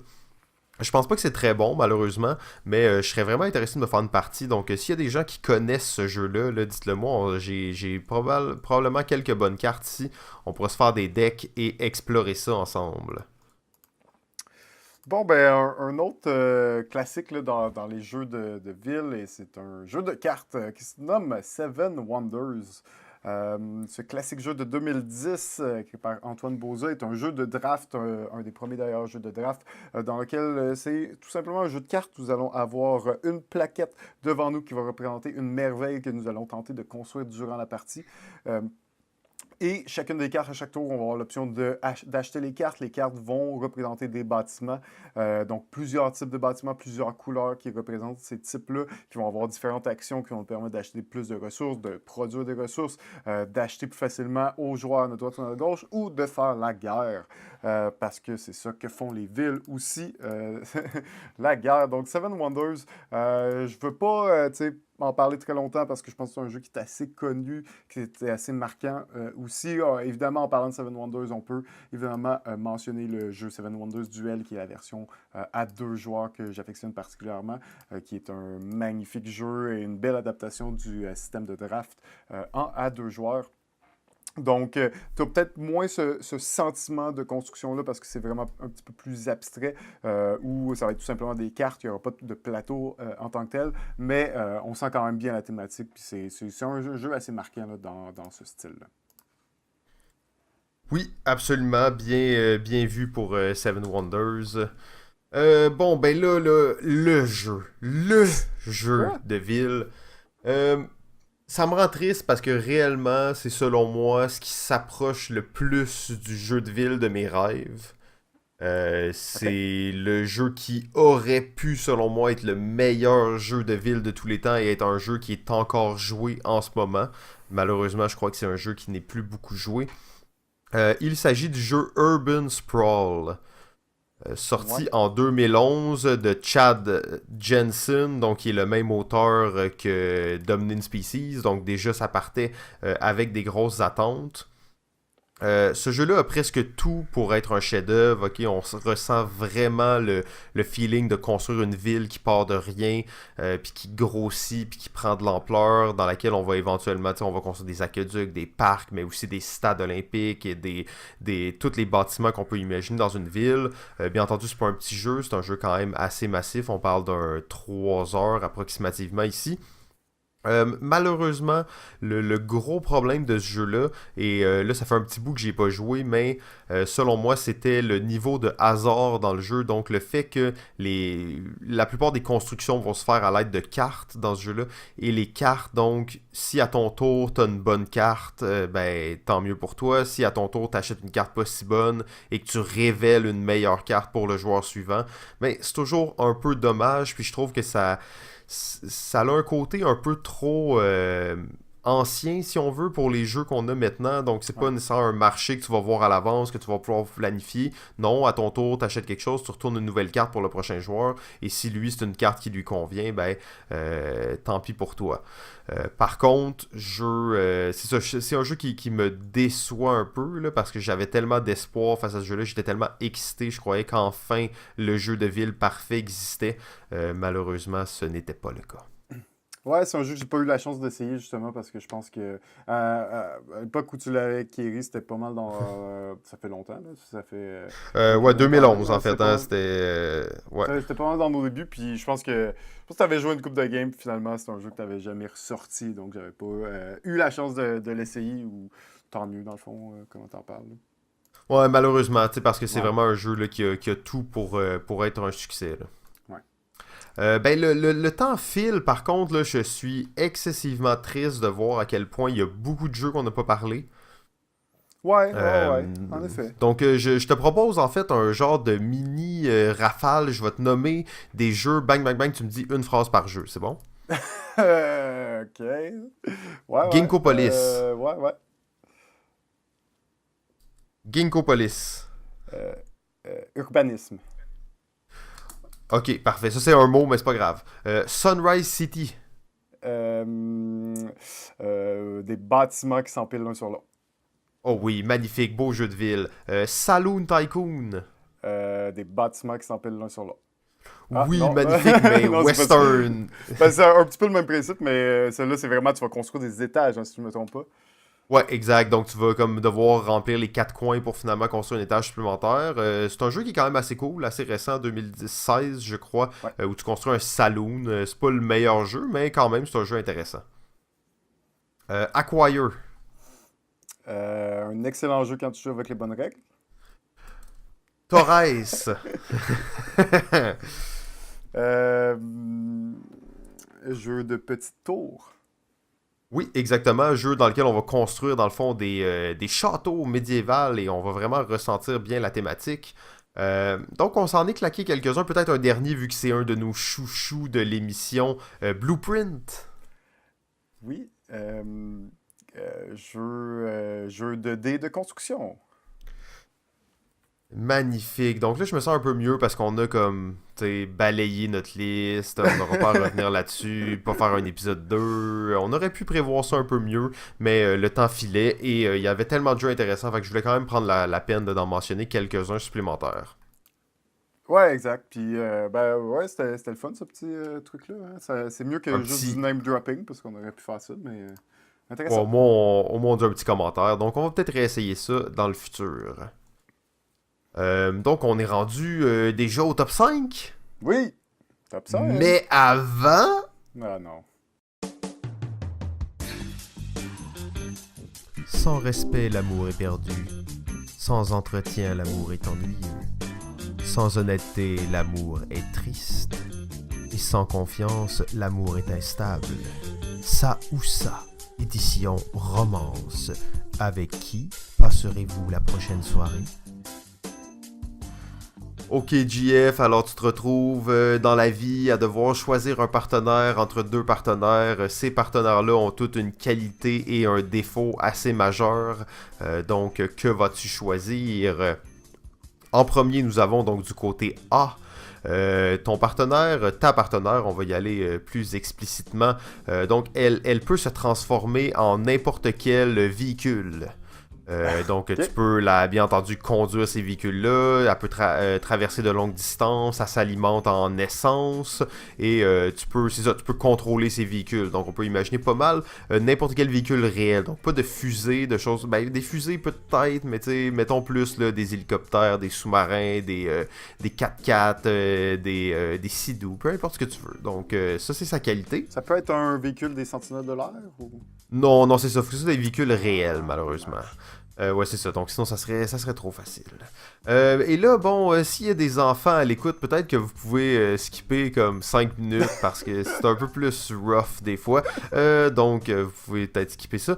Donc, son défaut, c'est qu'elle a... tous ses doigts sont des pénis. Donc, des pénis fonctionnels.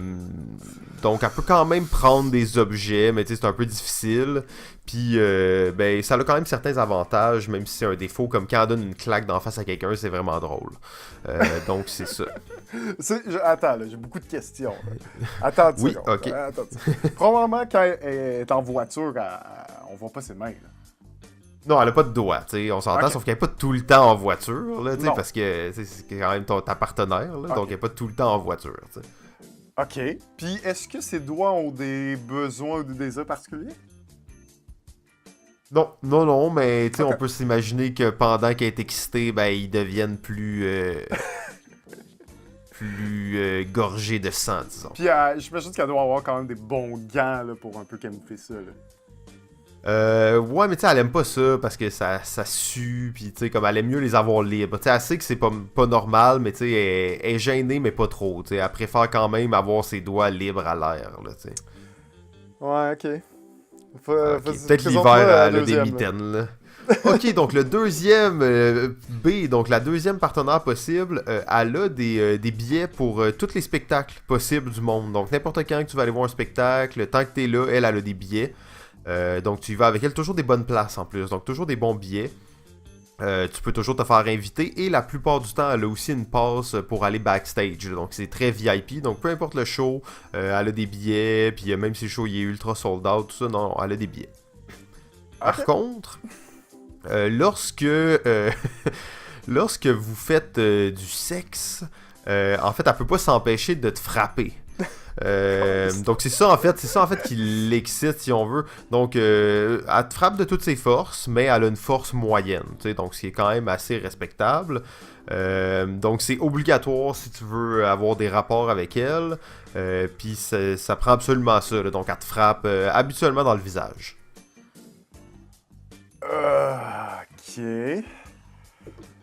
Ok. Ben écoute, je pense que les mains en pénis, c'est pas pire, finalement. Oh, nous avons un match ici. Donc, ben oui, mais en même temps, je comprends. Le fait qu'elle peut se transformer en sous-marin, c'est quand même top. Là. Il y a quand même beaucoup de choses qu'elle peut faire, là, même si elle peut pas être un Thunderbird, elle peut être quand même quelque chose de pas loin, là, tu sais. Ah, c'est ça. Elle peut être une genre d'avion de chasse, là, ou quelque chose de même. Ah, ouais, c'est bon, ça convient. Donc, ben, félicitations. It's a match! Et maintenant, donc, sans plus tarder, nous rentrons dans le moment tant attendu de l'épisode, le fameux top 5 des jeux de ville. On le sait qu'il y a plein de jeux de ville qu'on n'a pas parlé. C'est pas grave, on se lance directement. Numéro 5. Alors, mon numéro 5 est le jeu qui se nomme New York 1901, fait en 2015. New York 1901 est un jeu, mécaniquement assez apparent au jeu Les Aventuriers du Rail. Ça va être un jeu de collection de cartes. Il y a 4 ou 5 couleurs de cartes dans le jeu. On va à chaque tour, il va y avoir un petit marché, avoir l'option d'aller chercher des cartes et de construire nos bâtiments. C'est vraiment un jeu de construction, donc on est vraiment dans l'optique de créer la ville de New York là, de zéro pratiquement. Et chaque joueur va avoir une quantité de bâtiments. Et ce qui est intéressant, c'est qu'ils ont des bâtiments de différentes pas valeurs, mais disons, il y a les bâtiments bronze, il y a des bâtiments argentés, il y a des bâtiments dorés. Par contre, dans la partie, en début de partie, tu n'as accès qu'au bâtiment bronze. Et plus tu vas faire des points de victoire, ben, à un certain point, tu vas avoir accès au bâtiment argenté et un autre point, tu vas avoir accès au bâtiment doré. Mais comme les villes, à un certain point, tu construis, il n'y a plus de place, ben, il va falloir démolir des bâtiments pour construire par-dessus. Généralement, quand tu vas démolir tes bâtiments, ça va être seulement les tiens et tu vas pouvoir construire par-dessus des bâtiments de valeur, de qualité supérieure. Donc, on a dans ce jeu cette impression d'évolution que c'est pas juste on met des bâtiments puis à un moment donné c'est plein, ça va être de aussi le faire évoluer, d'essayer de se garder la place parce que peut-être un bâtiment qu'on veut, un bâtiment doré qui est un peu plus gros, bien on veut se garder de la place éventuellement, on veut s'assurer d'aller claimer les bons territoires pour avoir la place pour faire nos plus grosses constructions. À chaque fois qu'on va jouer un bâtiment en jeu, on va faire des points. Donc, quand je vais jouer mon bâtiment bronze, on va faire des points. Ensuite, plus tard dans la partie, je vais le démolir et là, je vais construire par-dessus un bâtiment argenté. Bien, je vais refaire les points du bâtiment argenté. Donc, on a vraiment ce principe d'évolution et on tend à aller vers la modernité, donc avoir des plus gros bâtiments et des bâtiments plus modernes. C'est un jeu très simple mécaniquement, mais qui est super intéressant, je trouve. Il y a vraiment ce feeling là, de construction de ville qui est assez présent et qui est, que je n'avais pas vu dans beaucoup de jeux. Pour moi, c'est devenu un excellent jeu dès que je l'ai essayé. Pour moi, mon numéro 5, c'est New York 1901.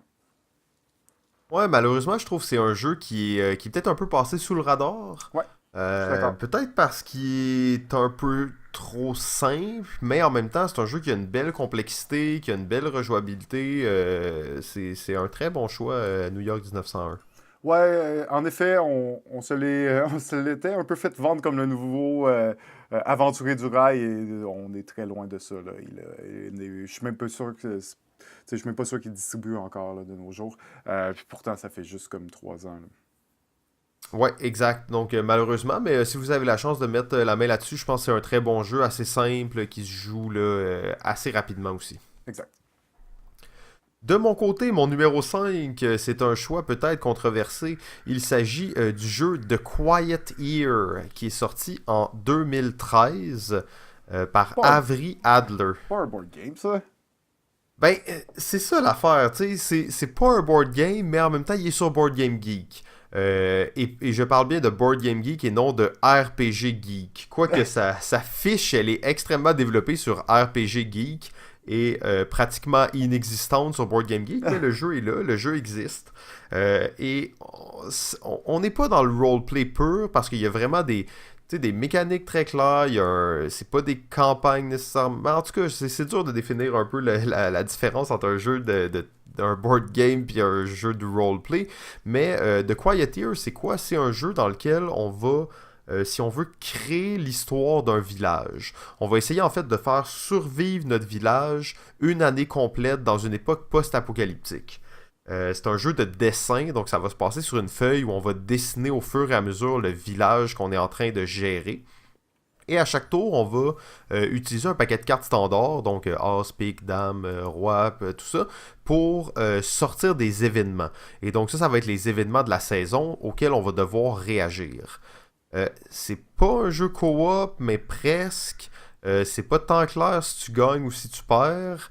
Mais ce qui est intéressant, c'est que c'est vraiment un jeu de gestion, donc un jeu, si on peut dire ça, vision de Dieu, donc God Mode, où dans lequel on joue pas un personnage, mais bien on joue le village au complet. Fait qu'on peut à notre tour mettre l'emphase sur certaines communautés dans le village ou développer des nouveaux bâtiments dans le village et tout ça. Puis il y a des mécaniques de construction, ça prend combien de temps construire tel genre de choses.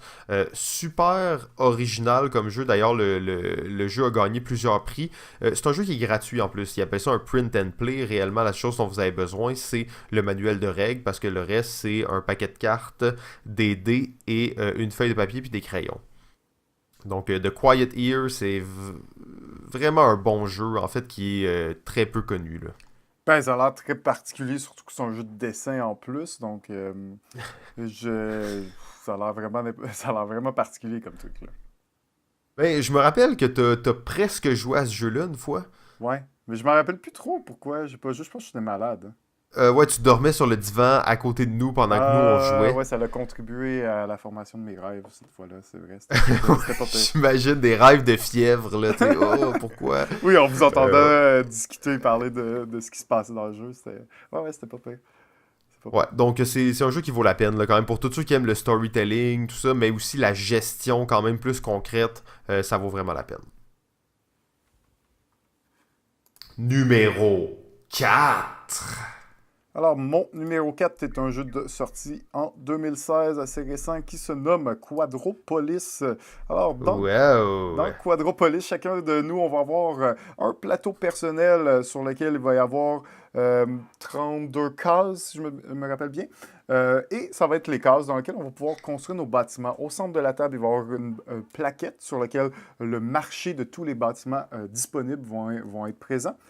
Et à ton tour, ben, tu vas prendre une de tes plaquettes de joueurs et tu vas le mettre en gros, je ne vais pas parler trop de la mécanique, mais en gros, un super mécanique là, de draft, là, de plaquettes, là, de tuiles plutôt, qui est super intéressante, qui est assez simple. Et tu vas prendre ce bâtiment-là et tu vas devoir le construire sur ta plaquette de jeu correspondant à la tuile que tu as jouée. Donc, j'avais joué un 2, ben, je dois le mettre dans le secteur 2 ou dans la rangée ou dans la colonne 2. Donc, en plus de t'enligner sur qu'est-ce que tu vas prendre au centre, ben, il faut que tu t'enlignes sur où tu vas positionner ce bâtiment-là. En gros, c'est un jeu où on va essayer d'attirer le plus de personnages et le plus de ressources dans notre ville. Il va y avoir des bâtiments qui vont nous amener des ressources et d'autres qui vont nous demander de consommer des ressources pour faire des points, d'autres qui vont nous amener des habitants. Et d'autres bâtiments qui vont nous demander de consommer des habitants pour faire des points, encore une fois. Donc, assez classique là, au niveau des types. Là, on parle du résidentiel, industriel, il y a des ports, il y a des mairies. Donc, il y a un peu tous les types classiques là, de villes. Et chaque type de bâtiment a sa mécanique différente. C'est-à-dire que les tuiles résidentielles, ben, c'est les seules qu'on va pouvoir empiler l'une sur l'autre et il va nous donner des points selon la hauteur. Les boutiques vont nous amener plus de points s'il y a plus de personnes, d'habitants dans la ville. Les industries font des points connectés avec les tuiles adjacentes. Les ports font des points s'ils sont tous connectés l'un à l'autre. Donc, vraiment une belle dynamique. Ce qui est le fun aussi, c'est que le jeu se déroule sur 3 rondes. Donc, il y a une évolution des tuiles parce qu'à chaque ronde, ben, il y a des tuiles spécifiques pour la ronde. Donc, c'est pas des tuiles random dans toute la partie. C'est que tu vas prendre le set de tuiles pour la première ronde, le set de tuiles pour la deuxième, la troisième, et ainsi de suite, dans le but d'avoir une certaine forme d'évolution dans les tuiles. Il y a aussi un mode expert ou plus avancé, si on veut, dans le jeu qui est en fait vraiment très bon. En fait, probablement une petite coche, même des fois quasiment plus facile au niveau de la réflexion, mais un petit peu plus de possibilités et de profondeur stratégique au jeu. C'est quand même un jeu de ville que je trouve particulièrement magnifique, très bien fait. C'est le jeu Quadropolis. Ben oui, absolument bien décrit. Je pense que dans les dernières années, là, c'est un des jeux de ville probablement qui feel le plus jeu de ville, qui fait du sens. Puis il y a aussi un mode expert, là, dans le fond, où ça s'appelle Syncopolis. Ça s'appelle pas comme ça, mais c'est le mode, dans le fond, avec Ouais. tous les plateaux de l'autre côté, qui est encore plus intéressant, en fait, que Quadropolis. Donc, belle rejouabilité à ce niveau-là. Là. C'est un jeu que j'aime beaucoup. Là. Ouais. Mon numéro 4, il s'agit du jeu Skyline 3000. Skyline 3000 sorti en 2009, fait par Zeman Game, designé par Alan Moon. Donc Alan Moon qui est notamment connu pour Ticket to Ride, donc c'est pas n'importe qui. Selon moi, Skyline 3000 est l'un des jeux les plus sous-estimés, encore une fois. C'est un jeu que j'avais pogné à 5 piastres.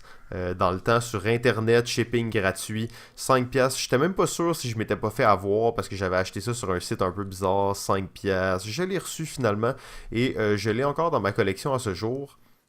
C'est un jeu dans lequel on va construire une ville du futur.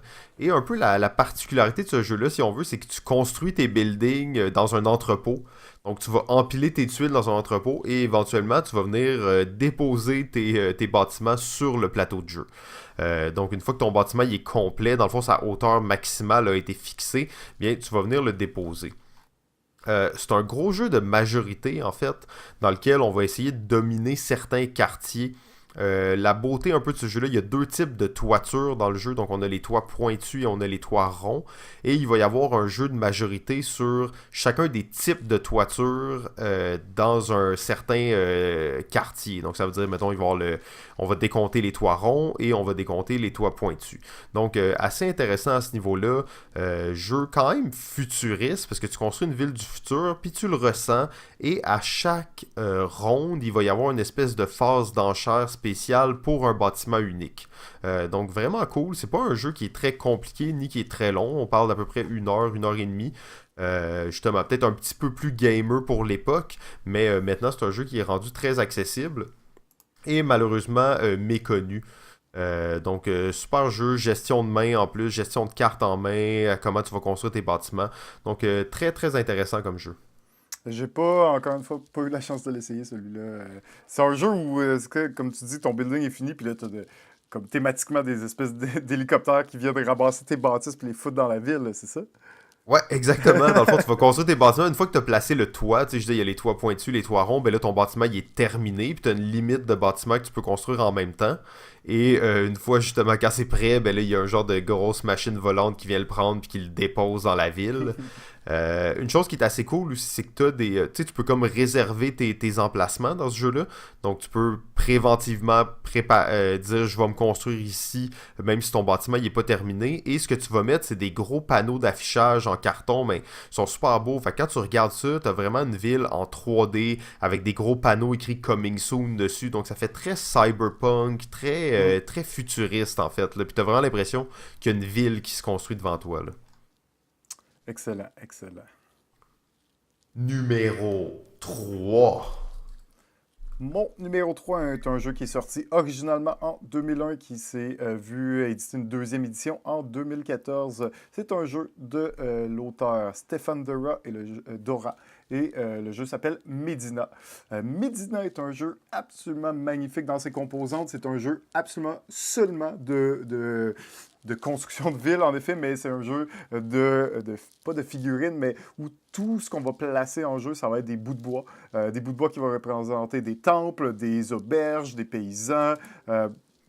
Donc, c'est vraiment un gros jeu de bois, mais pas un jeu de dextérité. C'est vraiment un jeu de stratégie dans lequel, dans les années 1800, en fait, on va être mandaté pour reconstruire la ville de Médina. Grosso modo, à ton tour, tu vas placer 2 de tes bâtiments. Tout le monde va commencer avec les mêmes types de bâtiments et à ton tour, tu vas en placer 2 en jeu. Un début, ça va être d'aller chercher des majorités dans les palais. Il va y avoir 4 couleurs de palais et chacun de nous, on va pouvoir rajouter et faire grandir un palais d'une certaine couleur, mais à un certain point, tu peux aussi prendre le contrôle de ce palais-là. Et une fois que le palais est en ton contrôle, on ne peut plus faire grossir le palais de cette couleur-là. Donc, disons le palais rose, mauve plutôt, il y en a 4. Je prends le contrôle. Ben, prochain joueur qui va vouloir jouer un palais mauve va devoir le construire ailleurs. Et repartir un nouveau palais de cette couleur-là. Ce qui est intéressant, c'est que tu sens quand même la thématique parce que dans le jeu, de un, les règles de positionnement vont faire en sorte que tu vas vraiment avoir le sentiment d'une ville, c'est-à-dire que les bâtiments qui ne sont pas identiques doivent être séparés par un espace. Il va y avoir aussi une rue piétonnière qui va s'établir, qui va rajouter des points sur les bâtiments en ton contrôle qui sont adjacents. Et c'est vraiment un jeu, au début, là, il y a un puits au centre et il n'y a rien. Puis à la fin, le plateau est complètement rempli. Il n'y a plus d'espace. En fait, souvent, la partie va se terminer parce qu'on ne peut plus légalement construire de bâtiments. C'est un jeu absolument magnifique dans ses composantes, dans son visuel. C'est un jeu que tu sens la ville évoluer, partir de rien et finir avec quelque chose d'assez majestueux. Donc, c'est un jeu que je recommande fortement. Là. C'est pas un jeu très compliqué aussi au niveau des règles. Donc, ça, c'est le jeu Médina. Magnifique, magnifique, magnifique jeu. C'est beau, hein? J'ai jamais eu la chance d'y jouer, mais quand j'ai vu la réédition, j'ai vu des gens y jouer, j'étais comme ok, ça me semble trop cool. Aussitôt que j'ai la chance de faire une partie, là, je me lance là-dessus parce que le jeu il est juste tellement beau. Là. Exact, oh, ouais, n'hésite pas. Puis c'est pas très compliqué, c'est pas très long non plus. On parle de peut-être 1 heure de jeu. Oui, il y a de la stratégie, il y a quand même de l'analyse, mais reste très, très, très fluide. Très intéressant. Là. Il y a tous les aspects, même tu vas construire un mur, tu vas construire les murs de la ville même. Donc, il y a vraiment plusieurs éléments là, qui te font vraiment sentir là, l'aspect de construction de ville là, dans le jeu. Là. Ah, très cool, j'ai bien hâte de l'essayer. De mon côté, le numéro 3, eh bien là, on pourrait pas être plus loin d'un jeu de ville. Il s'agit du jeu The City. The City, c'est un tout petit jeu de cartes dans lequel on en a parlé plusieurs fois. En fait, je vais pas m'éterniser sur le jeu. Puis c'est un jeu qui est un peu compliqué à expliquer, même si le jeu il est somme toute assez simple.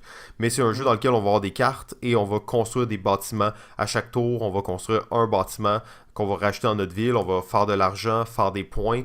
Bien entendu, le but est d'atteindre un certain nombre de points, mais tout ça en jaugeant, ok, est-ce que je fais de l'argent ce tour-ci ou je fais des points dès maintenant? Et en plus, tu payes avec tes cartes. Donc, ton argent, c'est tes cartes. C'est un jeu dans lequel il n'y a que des cartes.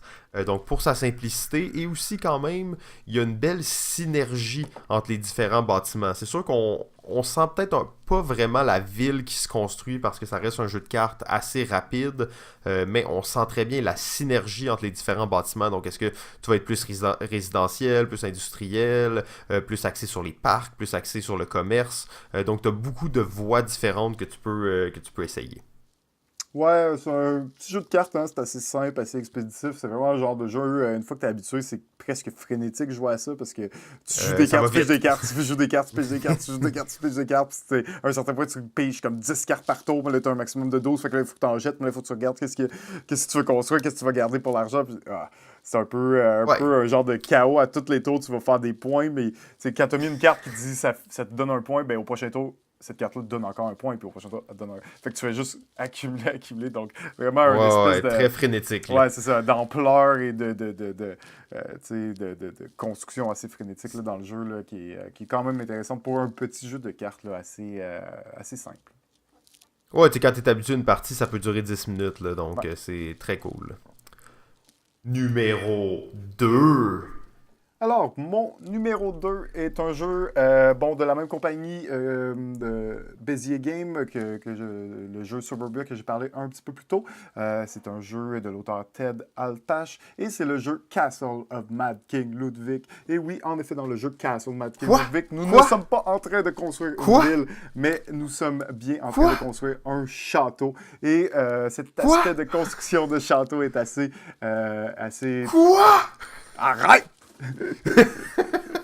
C'est un jeu donc de construction de château, oui, exactement. Mais, tu sais, tantôt, tu m'as laissé parler d'un jeu de casino et tu étais tout à fait d'accord avec ça. Je vois vraiment pas ce qu'on parle là-dessus parce que c'est pas mal, ben pas la même mécanique, là, c'est quand même très différent mécaniquement, mais grosso modo, tu vas faire la même chose, tu vas aller te prendre des tuiles de différents bonus, de différentes grosseurs, de différentes formes, et tu vas l'ajouter à ton château. Chacune de ces tuiles-là, en fait, va te rapporter des points immédiatement et possiblement des points pour les autres tuiles adjacentes que tu vas placer. Et il y a 10 types de tuiles, de couleurs de tuiles, qui vont avoir un bonus si jamais tu complètes la tuile. Donc, quand tu vas placer une tuile, si toutes ces portes sont connectées à d'autres portes de ton château, tu vas faire un bonus additionnel. Donc, c'est vraiment un beau petit jeu de combo mécanique de marché qui est super intéressant parce que le Master Builder, c'est lui qui va, le premier joueur en gros, va déterminer le prix de chacune des tuiles en jeu. Et le premier joueur va changer de tour en tour.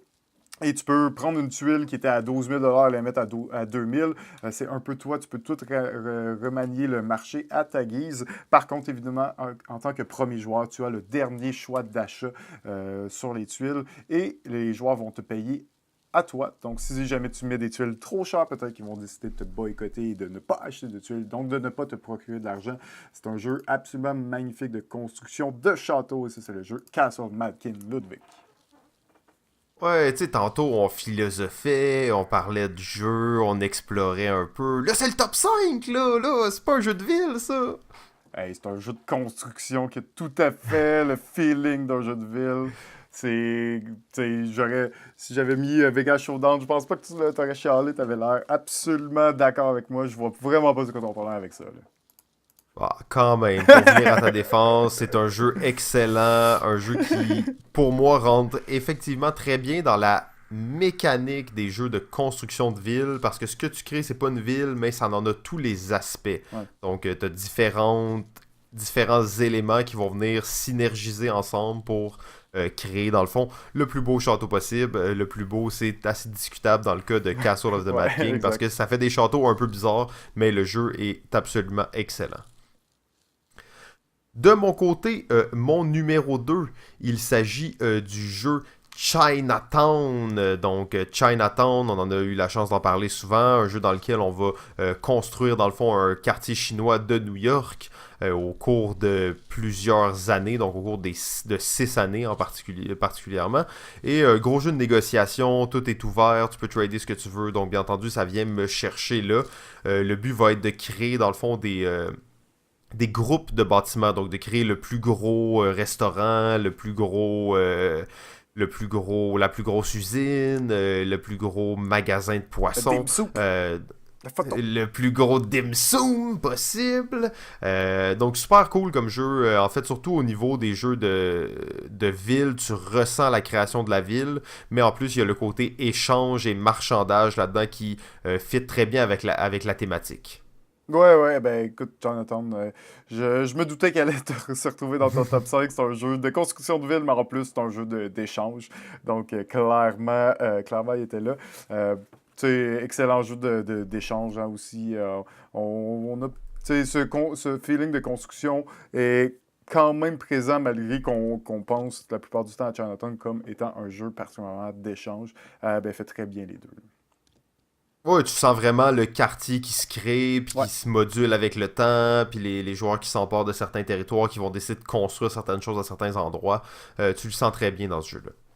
Ouais. Numéro un. Alors, mon numéro un n'est pas juste un jeu de construction de ville, c'est un jeu de construction de civilisation. Et je parle bien du jeu Sid Meier's Civilization de Board Game, la version de Quoi? 2010. Parce que Quoi? oui, dans ce jeu, nous n'allons pas juste construire une civilisation, nous allons aussi construire nos cités. Et pourquoi j'ai sélectionné cette version-ci, donc la version de 2010 plutôt que la version de 2017, c'est que dans celle-ci, les joueurs vont pouvoir avoir un maximum de 3 villes, mais chacune de ces villes-là va pouvoir être constituée d'énormément de bâtiments. Il y a énormément de bâtiments qu'on va pouvoir construire alentour de nos villes qui vont donner évidemment plus de ressources, de la production, du gold. Donc, c'est oui, c'est un jeu de civilisation, mais cet aspect de construction de ville-là, elle est présente parce que quand je joue à Sid Meier's Civilization, je me fous bien de l'armée et moi, tout ce que je veux, c'est construire mes petits bâtiments et avoir la plus belle ville, construire des merveilles à l'intérieur et y placer des personnages célèbres. Ça, c'est un gros jeu de civilisation. C'est un jeu de. On parle en général d'un 3 à 4 heures, mais tellement bien fait, tellement bien développé, assez poussé avec énormément de possibilités. Stratégique et évidemment comme dans le jeu vidéo d'origine, 4 façons de gagner la partie. Donc une belle diversité de stratégies et tu sens ta civilisation évoluer, tu la sens, tu la vis, tu es présent avec eux et tu y tiens à ta cité. Et donc pour moi c'est le meilleur jeu, même si ouais ok c'est peut-être pas tout à fait un jeu de construction de ville, mais cet aspect de construction de civilisation et de cité est très bien présent dans le jeu. Donc c'est une meilleure civilisation de board game de 2010. Tu fais bien là, de dire que c'est pas vraiment un jeu de ville, puis que c'est ça, puis que... Hey, T'es chanceux que je t'ai déjà critiqué sur Castle ben of the ouais, Mad King, parce que il y là a ça des aurait pas villes, passé au conseil, ça. il y a des villes, puis tu construis des trucs dans ta ville, là. Je veux dire, je vois pas c'est quoi le problème. Ouais, non, non, je comprends. C'est loin, mais on va l'accepter. De toute façon, qu'est-ce que je peux faire d'autre? Hein? Ok, mon numéro 1, beaucoup plus conventionnel. Il s'agit du jeu Terraforming Mars. Mais voyons donc. Non, c'est pas vrai. Mais tu sais, ça me faisait penser à ça quand tu me disais. Tu sais, dans Terraforming, on construit des villes, hein, tu sais, on fait de la forêt T'as autour. raison. Donc, T'as raison, j'aurais pas chialé, moi, si t'avais dit ça. Ok. Bon, mais c'est pas mon numéro 1 malgré tout, parce que je voulais rester plus dans la thématique proche. Donc, il s'agit du jeu Keyflower. Yes. Keyflower, jeu de Richard Breeze, sorti en 2012.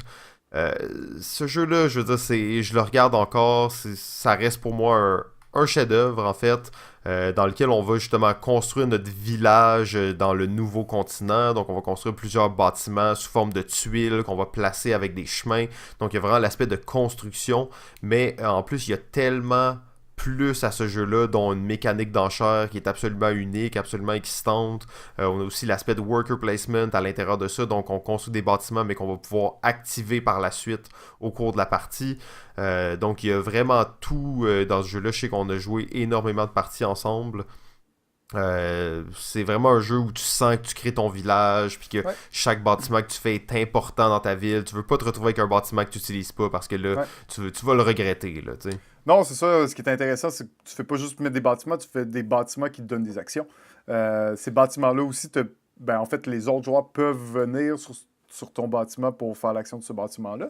Mais l'avantage, c'est que tu récupères leurs travailleurs. Puis bon, dans la mécanique de Keyflower, les travailleurs, c'est quand même un peu de l'économie, ce qui te permet d'acheter d'autres tuiles. Donc, oui, la sélection de tuiles est super importante, pas juste pour les actions que tu vas faire, mais les actions que peut-être les autres joueurs veulent faire et que tu vas essayer de les inciter à venir les faire dans ta ville.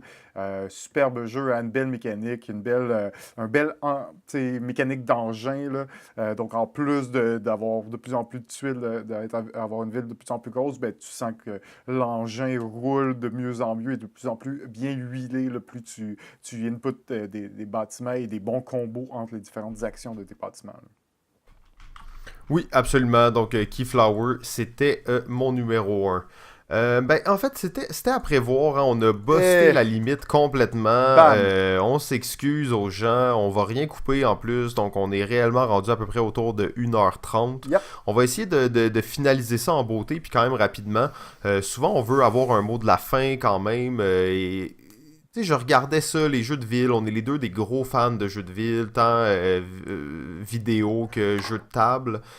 Par contre, en regardant tout ça, j'ai comme l'impression que le jeu de ville ultime, le jeu qui va savoir satisfaire tous nos désirs de jeu de ville, n'existe pas encore. Ouais. Ben, c'est dur hein, à dire pourquoi, puis mais tu sais, ça reste que on dirait que cette influence de SimCity 2000, cette expérience qui était absolument incroyable à l'époque, qu'on réussit pas à retrouver exactement le même sentiment dans des jeux. C'est peut-être qu'on va être déçu toute notre vie, hein, des jeux de ville, même si on adore ça. Shit, ok, bon ben je veux pas trop divulgacher des surprises pour le futur, mais tu sais je sais qu'il y a un certain jeu de ville qui est en train de se faire par des auteurs québécois qui a peut-être le potentiel là, de remporter là, cette place dans notre cœur. Là. Ah ouais. Je sais pas de quoi tu parles. Oui, ça s'appelle le jeu de ville. Donc, ben c'est ça, on va pas trop en parler. Je vais juste teaser ça un peu. On va y revenir peut-être d'ici la fin de la saison, d'ici la fin de l'été. On va essayer d'avoir plus d'informations sur ce sujet-là. Mais c'est ça. C'était un peu ma réflexion en regardant ça. Je me dis, oui, c'est tous des bons jeux. Ils ont tous leur attrait là-dedans, mais il y en a pas beaucoup là-dedans que je me dis, ok, c'est un jeu de ville, tu sais, qui vient me chercher au cœur. Et comme tu dis, on est peut-être trop nostalgique de SimCity 2000. On a juste à jouer à SimCity 2000. C'est quoi notre problème? On est des vieux has-been qui veulent retrouver cette expérience de quand on avait comme 12 ans. Puis on jouait à SimCity 2000. En plus, mais bon, c'est un jeu de simulation super dur à reproduire en jeu de société. Tu sais, c'est comme... Je pense qu'on va être d'ailleurs, déçus on toute notre a... vie, là.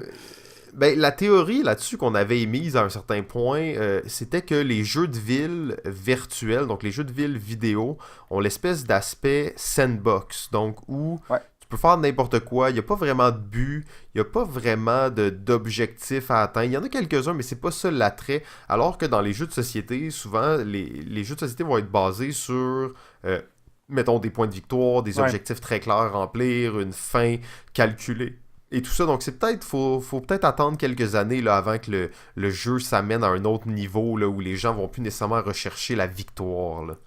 Ben, faut dire aussi que ce genre de jeu, là, jeux vidéo, c'est des jeux solo là, que tu fais, tu sais, que tu joues pour construire, pour avoir du plaisir, mais tu sais, c'est des jeux fondamentalement que tu joues seul. Donc, on dirait que ça donne cette petite difficulté là, pour le jeu de société de s'apparenter à ça. Ouais, absolument. Donc, je pense qu'on n'est pas au bout de nos réflexions sur les jeux de ville. Malheureusement, on aurait pu se permettre un 2 parties sur les jeux de ville, mais on va se garder de la matière pour le futur. Peut-être qu'éventuellement, on fera un épisode spécial là, juste sur les jeux de ville et sur des théories à propos des jeux de ville. Excellent. Ben merci beaucoup JF, c'était toi. un super épisode sur un sujet qui nous passionne beaucoup. Je voudrais aussi remercier tout le monde qui nous écoute. On vient d'atteindre le seuil des 3000 écoutes, 3000 téléchargements sur l'ensemble de nos épisodes. Puis ça c'est grâce à tous les gens qui nous écoutent, à tous les gens qui partagent nos podcasts. Donc continuez à les partager, ça nous fait vraiment plaisir de voir qu'il y a plusieurs personnes qui s'intéressent à ça. Très cool, si vous voulez nous suivre comme d'habitude, le meilleur endroit c'est sur Facebook, tapez Balado Ludique puis vous allez être au courant de tout ce qui se passe avec notre podcast. S'il y a des Français qui sont encore à l'écoute, parce que bien entendu c'est un épisode collaboratif avec Ludo le gars. Donc s'il y a des Français qui sont encore à l'écoute, merci beaucoup. J'espère que notre accent vous a quand même permis de suivre un petit peu. Je sais qu'on n'a pas respecté ni la durée, ni la règle d'accent international qu'on s'était promis. Donc on espère que vous avez quand même réussi à suivre. Sinon, ben, je vous rappelle dans le fond d'aller écouter le podcast de Ludo le gars sur ludolegars.fr. Donc le podcast sur les jeux de ville. Son podcast, le nom c'est Ludo le gars en vadrouille. Donc il fait ça dans sa voiture. Très grand créateur de contenu, ça fait plusieurs années qu'il fait ça. Sinon, de notre côté, le 3 mai prochain, donc lors de notre épisode 11, on va faire un retour sur, dans le fond, ce que Ludo le gars aura dit à propos des jeux de ville dans son épisode. Donc, sur ce, JF, je te souhaite une très bonne journée et je te dis à la semaine prochaine. À la prochaine, Simon. À bientôt. Balado Ludique remercie son diffuseur jeu.ca. La musique est une gracieuseté de bensound.com.